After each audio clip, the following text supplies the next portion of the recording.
दोस्तों, क्या आप जानते हैं कि मध्य प्रदेश में किस घोटाले का तहलका मचा हुआ है? आखिर ये कौन घोटाला है जिसने बड़े से बड़े मंत्री की कुर्सी को भी हिला कर रख दिया है? इस घोटाले में लोगों के साथ किया गया है जिसके कारण करीब 40 लोग इस दुनिया को छोड़कर चले गए हैं। आखिर इस महा घोटाले के पीछे किसकी मिलीभगत है और इन लोगों का उद्देश्य क्या है? अगर आप नहीं जानते तो चलिए हम आपको बताते हैं इस घोटाले के बारे में। मध्य प्रदेश में हुआ घोटाला आज एक बहुत ही भयंकर रूप ले चुका है और पुलिस इस मामले में जितनी छानबीन कर रही है उतनी ही इस घोटाले की काली करतूतें सामने आ रही हैं। आपको बता दें कि इस घोटाले का नाम है व्यापम स्कैम। जी हाँ, ये वही स्कैम है जिसने बहुत से लोगों को मौत की नींद सुला दिया, तो बहुत से लोगों की नींद उड़ा रखी है। लेकिन आखिर इसमें लोगों के साथ ऐसा क्या किया गया जो आज ये स्कैम दुनिया भर में सुर्खियों का हिस्सा बना हुआ है? इसके बारे में जानने से पहले आपने अभी तक हमारी वीडियो को लाइक नहीं किया है तो जल्दी से वीडियो को लाइक कर दें। मध्य प्रदेश की सरकार ने बच्चों की बोर्ड परीक्षा के लिए एक सेंटर शुरू किया था जिसका नाम था व्यापम। इसकी शुरुआत 1970 में की गई थी। मध्य प्रदेश की सरकार ने यह व्यापम खासतौर पर मेडिकल एग्जाम के लिए शुरू किया था, जिससे यहाँ पर बच्चे आसानी से अपने मेडिकल एग्जाम को दे सकें।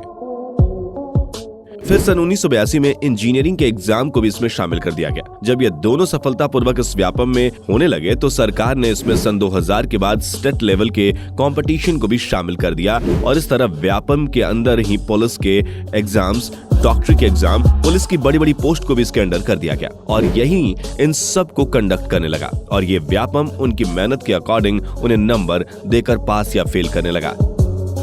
उस समय में व्यापम बहुत ही अच्छे से काम कर रहा था। इसके काम और इसकी ईमानदारी देखकर व्यापम काफी सुर्खियों में आ गया और हर कोई सिर्फ इसी में जाना चाहता था। देखते ही देखते इसने काफी शोहरत हासिल कर ली। फिर कुछ समय बाद बड़े बड़े नेता मंत्रियों ने भी अपने बच्चे को मेडिकल की डिग्री सिर्फ और सिर्फ रिश्वत के जोर पर दिलवाई, जबकि उन्हें मेडिकल के बारे में कोई नॉलेज भी नहीं थी। लेकिन फिर भी उन्हें पैसे और नाम के दम पर डिग्री हासिल करवा दी गई। लेकिन उस वक्त इस बात ने इतनी आग नहीं पकड़ी, ऐसा ही चलता रहा। जब ये काले कारनामे कुछ ज्यादा ही सामने आने लगे तो बहुत से लोगों ने इस पर आपत्ति जताई, लेकिन उन पर किसी ने ध्यान नहीं दिया। इसका बुरा समय तब सामने आया जब इंदौर के एक पुलिस हेड को लेटर भेजा गया और बताया गया कि यह एक होटल है और इसमें कुछ लोग अभी होने वाले एग्जाम देने के लिए आए हुए हैं और ये लोग असली के स्टूडेंट नहीं है बल्कि ये दूसरों के एडमिट कार्ड पर एग्जाम्स देने वाले हैं। तब पुलिस ने इस पे गौर किया और वहां पे छापा मार दिया। उस होटल में करीब 20 लोग थे जो पेपर देने की तैयारी से आए हुए थे।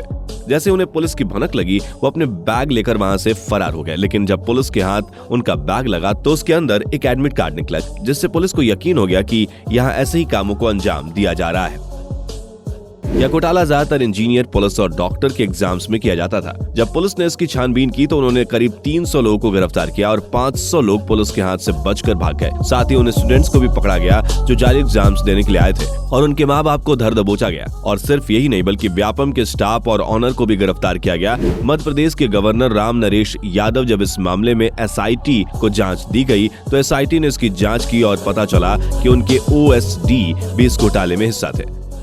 गवर्नर राम नरेश यादव के बेटे शैलेश का नाम भी इस घोटाले में सामने आया, लेकिन शैलेश पुलिस को चकमा देकर भाग निकला और कुछ समय बाद नरेश यादव की मौत हो गई। इस मामले में शिवराज सिंह और उनकी वाइफ का भी नाम आया, लेकिन बाद में उन्हें बाइज्जत बरी कर दिया गया। अब जानते हैं कि ये इतने समय तक चालाकी से इस घोटाले को अंजाम कैसे देते थे। लेकिन इस बारे में जानने से पहले आपने अभी तक हमारे वीडियो को लाइक नहीं किया तो जल्दी से लाइक कर दें। आपको बता दें कि व्यापम के अंदर जिन बच्चों को प्रवेश पत्र जारी किए जाते थे उनमें कर्मचारी बिचौलियों की मिलीभगत होती थी। वो उस प्रवेश पत्र पर नाम और स्टूडेंट की जानकारी तो वही रहने देते थे, लेकिन स्टूडेंट को एग्जाम दिलाना होता था बस उसकी फोटो वहां लगा देते थे, पर इंफॉर्मेशन असली स्टूडेंट की ही रखा करते थे।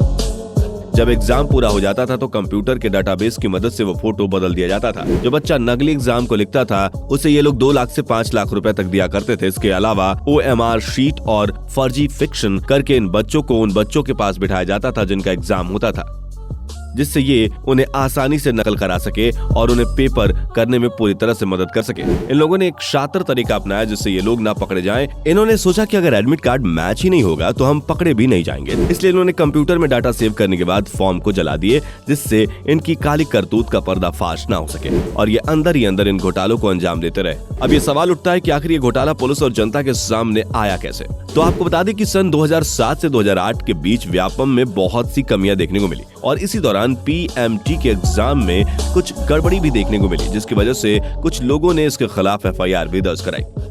साथ ही जब पीएमटी का एग्जाम चल रहा था तो करीब 145 लोग शक के घेरे में आए और फिर पीएमटी के एग्जाम में लगभग 8 स्टूडेंट्स रंगे हाथों पकड़े भी गए। ये वो स्टूडेंट्स थे जो दूसरे स्टूडेंट्स का पेपर लिखने के लिए बैठे थे और इन्होंने उनका पेपर लिखने के लिए 3-4 लाख रुपए लिए थे। लेकिन व्यापम इन सारे मामलों के बाद और भी सतर्क और होशियार हो गया। उसने बायोमेट्रिक के जरिए फोटो के साथ उंगलियों के निशान भी मिलाना शुरू कर दिए, लेकिन काउंसलिंग के वक्त उन्हीं उंगलियों के निशानों को मिलाया ताकि नकली स्टूडेंट्स को पकड़ा जा सके। इन सारे घोटाले को देखकर पुलिस की आंखें खुल गई और फिर क्या था, पुलिस व्यापम के रहस्य को जानने में लग गई। जब उन्होंने जांच की और व्यापम के बारे में पता लगाया तो उनके सामने ऐसे बहुत से नाम आए जिन्होंने पुलिस को हिलाकर रख दिया। पहले थे भाजपा के नेता शिक्षा मंत्री लक्ष्मीकांत शर्मा। इनका नाम भी इस घोटाले में सामने आया और बताया गया कि लक्ष्मीकांत ने स्टूडेंट्स को एडमिशन दिलाने के लिए रिश्वत ली और कांस्टेबल की भर्ती के लिए करीब 15 लोगों की सिफारिश की, उनसे पैसे लूटे। लेकिन लक्ष्मीकांत का कहना है कि यह सब अफवाह है। अगर उनकी इतनी पावर होती तो खुद उनकी बेटी पीएमटी में 2 बार फेल नहीं हुई होती। ओपी शुक्ला, अफसर ऑन स्पेशल ड्यूटी। जी हाँ, इन्होंने भी करीब 85 लाख रुपए कमाए, लेकिन बाद में इन्होंने कबूल किया कि पहले तो ये पुलिस के डर से और अपनी बदनामी की वजह से अंडरग्राउंड हो गए, लेकिन बाद में इन्होंने अपने आप को पुलिस के हवाले कर दिया और सारी सच्चाई बता दी। आर.के. शिवहरे, इन्होंने अपनी ड्यूटी और अपनी पोस्ट का खूब फायदा उठाया और जमकर इंस्पेक्टर की भर्ती कराई और लोगों से खूब कमाई की। और सिर्फ इतना ही नहीं, बल्कि इन्होंने तो अपने दामाद और बेटी का भी एडमिशन इसमें कराया। लेकिन जब इनकी पोल खुली तो दुम दबाकर ये भाग गए, लेकिन बाद में इन्होंने भी अपने आप को पुलिस के हवाले कर दिया और अपनी की हुई करतूतों से पर्दा उठा लिया। ऐसे बहुत से नाम हैं जिन्होंने इस घोटाले में अपने हाथ साफ किए। जनता की मदद करने और उन्हें इंसाफ दिलाने की बजाय खुद भी इस साजिश का हिस्सा बन गए। जिन लोगों ने इस घोटाले में पुलिस की मदद की, उन्हें मौत के घाट उतार दिया गया और उन्हें सच बताने से पहले इस दुनिया से अलविदा कर दिया गया। ऐसे ही मेडिकल कॉलेज के डॉक्टर अनुज शर्मा की एक गुमनाम और शातिर तरीके से मौत कर दी गई, क्योंकि अरुण शर्मा इस घोटाले में SIT की मदद कर रहे थे, इसलिए इस घोटाले में शामिल लोगों ने उनकी हत्या करवा दी। आज तक के पत्रकार अक्षत सिंह की मौत भी एक सोची समझी साजिश थी। ये झाबुआ के नम्रता के घर इस घोटाले की पूछताछ के लिए आए थे और यह इस घोटाले के तह तक जाते इससे पहले इनके दुश्मनों ने उनको मौत की नींद सुला दी और फिर एक बार और ये लोग पुलिस के हाथ से बच गए। साथ ही ऐसे ही बहुत से लोग जिन्हें इस घोटाले के बारे में पता था, लेकिन वो इस खबर को पुलिस के सामने नहीं ला पाए और करीब 46 इस घोटाले में मारे गए। जो भी इस घोटाले का सच बताने की हिम्मत करता, उसे ही इस दुनिया से अलविदा करना पड़ता। अभी तो 46 मौतें हुई हैं और ना जाने कितनी बलि चढ़ना भी बाकी है। पुलिस का कहना है कि अगर इस घोटाले की सच्चाई और इस जुर्म की दुनिया को खत्म करना है तो हमें शिवराज को मुख्यमंत्री के पद से हटाना होगा, तभी इस घोटाले की सच्चाई और गुनहगारों को रंगे हाथ पकड़ा जा सकता है। वरना आज करीब 46 लोग मारे गए हैं। अगर ऐसा ही चलता रहा तो जल्द ही बहुत से लोग हम खो बैठेंगे। अब इस घोटाले की छानबीन जारी है, लेकिन पुलिस को समझ नहीं आ रहा है कि कैसे इस मामले की तह तक पहुंचा जा सके और कौन इसमें असली मुजरिम है। लेकिन उम्मीद है कि जल्दी इस घोटाले का हेड हाथ लग जाए और जेल के सलाखों के पीछे मिले। दोस्तों, क्या आप भी इस व्यापम स्कैम के बारे में पहले से जानते थे? हाँ या ना कमेंट सेक्शन में लिखकर जरूर बताएं। वीडियो पसंद आई हो तो वीडियो को लाइक और शेयर भी करें। अगर आपने अभी तक इस चैनल को सब्सक्राइब नहीं किया तो जल्दी से चैनल को सब्सक्राइब कर लें, साथ ही बेल आइकन को प्रेस कर लें। इस तरह की नॉलेजेबल वीडियो देखने के लिए हमारे चैनल को सब्सक्राइब करें और वीडियो को लाइक करके हमें सपोर्ट कीजिए। फिलहाल हम चलते हैं, लेकिन फिर मिलेंगे आपसे एक और नई वीडियो के साथ। Till then take care.